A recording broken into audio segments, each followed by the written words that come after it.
Welcome to Decide With. Our guest today is Jane Yin with JSYPR. Jane, how are you doing? I'm doing well. How are you doing, Brian? Doing great, thanks. I know that your firm and your practice focuses on sports PR and marketing, so it's Super Bowl week. You must be busy. What are you working on? Oh, this week I've been working on getting clients into the press. One of my clients, Troy Polamalu of the Pittsburgh Steelers, is doing a big campaign called Twit Change, and basically he's been enlisting the help of other celebrities to give fans a chance to bid on and a chance to interact with their favorite celebrity on Twitter. Wow, that's a great example of using social media for good. Do you want to talk a little bit about how you help clients like Troy via social media, Twitter usage, and maybe tips that might come out of that for folks who don't get to work with clients as cool as yours?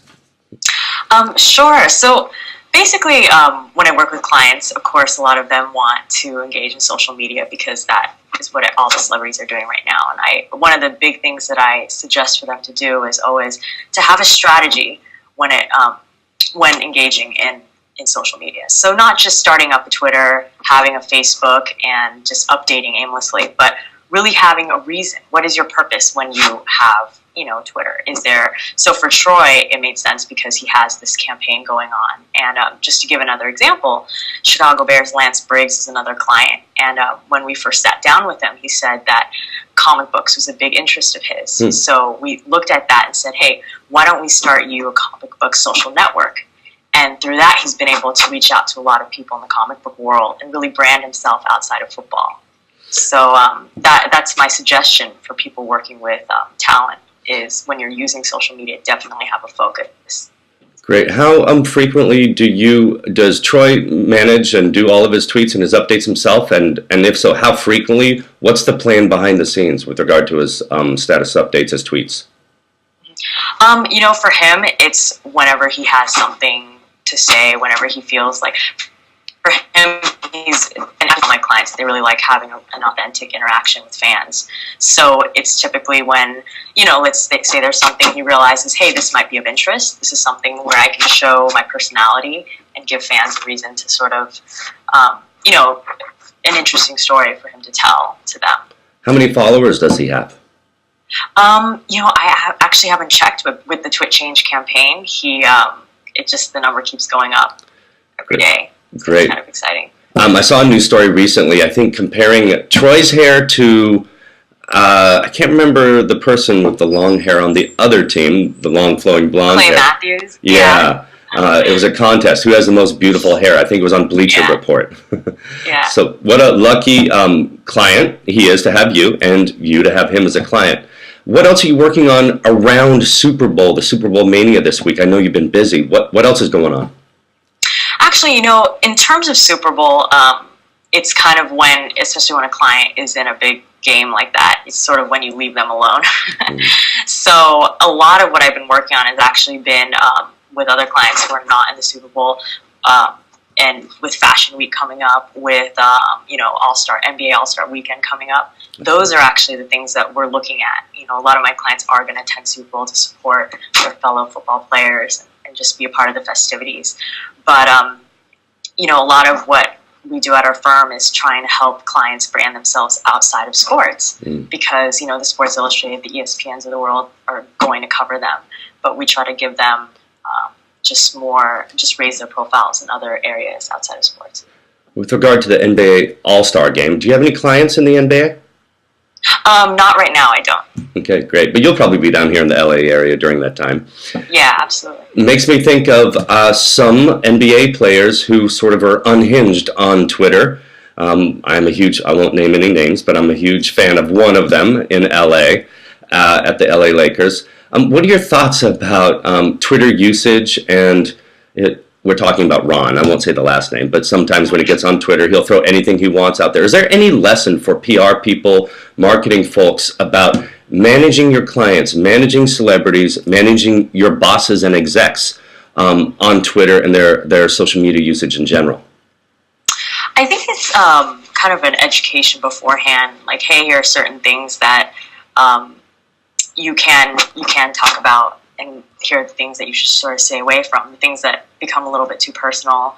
And like I was saying before, I think it's really important to have, whether it be short-term or long-term objective for what you're trying to do. So that's kind of why I brought up the Twitch change and the Lance's Comic World examples, because I think, like I said, even if you use Twitter or Facebook, if you have a reason, like if you're going to promote, charity partnership, or if you're going to promote a big game or something like that, it's just great to have that focus, I think.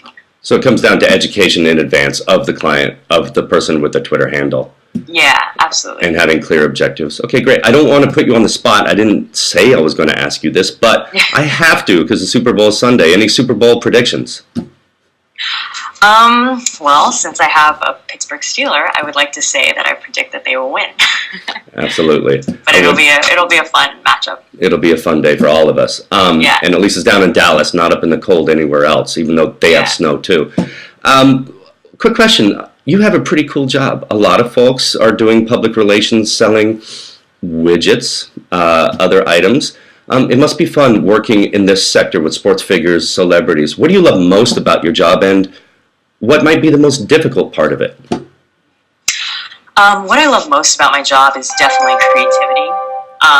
For the exact reason that I think people might find it difficult to market an athlete, because a lot of times they're not a household name. They're not a Kobe Bryant or a Shaquille O'Neal. It's, people might think, hey, what can you even get them in terms of PR and press? But for me, that's kind of what's the most exciting, because I can reach out to the fashion world, or to the comic book world, or to the, cooking world, and think of different ideas. And what I do when I sit down with clients is ask them, what their interests are. And there's always one thing in there that is a great story. So I think that's probably the most difficult and the most rewarding and exciting about doing sports PR. What about dealing with, and there's lessons here for the corporate side as well, dealing with bigger than life figures, and a lot of CEOs have egos that need to be managed. I'm not going to put you on the spot and ask you to reference specific people, but there's got to be some lessons that you've learned of how to deal with big figures, folks with big egos. What tips come out of that for others who don't get to engage with clients at that level very often? Yeah. I've dealt with a lot of big figures, and I think part of it is building the trust, because, it's, when you're a big figure, you have a lot of people contacting you every single day, giving you different ideas and opportunities, and so it does take, probably half a year to a year, certain amount of time to build trust, and I think that goes for any kind of relationship out there. And I also think that, when people are working with a big figure, a lot of times it's easy for them to just say, yes, I'll get you whatever you need. But if you don't think of it in that way, if you just say, hey, this is my business partner, this is my business associate, it's not somebody who's larger than life in my eyes. I think that's the best approach, because, anyone will appreciate being treated as an equal, essentially. Great. You moved recently your offices, headquarters, from the LA area up to the Bay Area. How exciting and vibrant is it up there with regard to technology? And I'm making a leap here, but how exciting is it to maybe find other agencies, creative agencies up there with regard to their technology usage in the Bay Area? Have you noticed a difference, and are you seeing more integration across disciplines up there? Absolutely. It's really exciting to be here. It is such a creative place in so many ways, not just with technology, but with art, and with, it's just the kind of place where ideas are formed. Just, for example, watching the movie Social Network. Yeah. It definitely, obviously, it didn't start off in the Bay Area, but there are minds like that just creating different ideas here all the time. And so it's definitely very exciting to be here for that. And it just gives me more room to be more creative and network with different people. So it's definitely a great place to be. Wonderful. Well, you're definitely a creative being. You have great work, good clients, and you're doing good work with Troy as well. Enjoy the Super Bowl on Sunday, and I'll ask you one last question. Any last tip, any word of advice you can share with our audience of corporate communicators, PR agencies? We even have IR folks on our database and our list. Any last parting tip for our audience? A parting tip I would give probably is never limit yourself to just one area.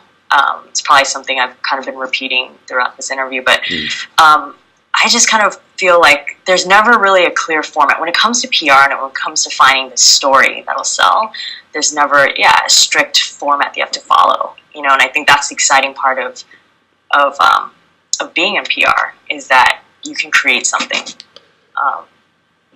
And I think that would be the overall tip that I would give. Great. Well, thank you for closing on that upbeat tip. We appreciate it. It is indeed a fun and creative practice, and we often forget that when we're buried with our deadlines. So thank you so much, Jane. Have a wonderful upcoming Super Bowl weekend, and stay in touch. Thank you. Okay. Bye-bye.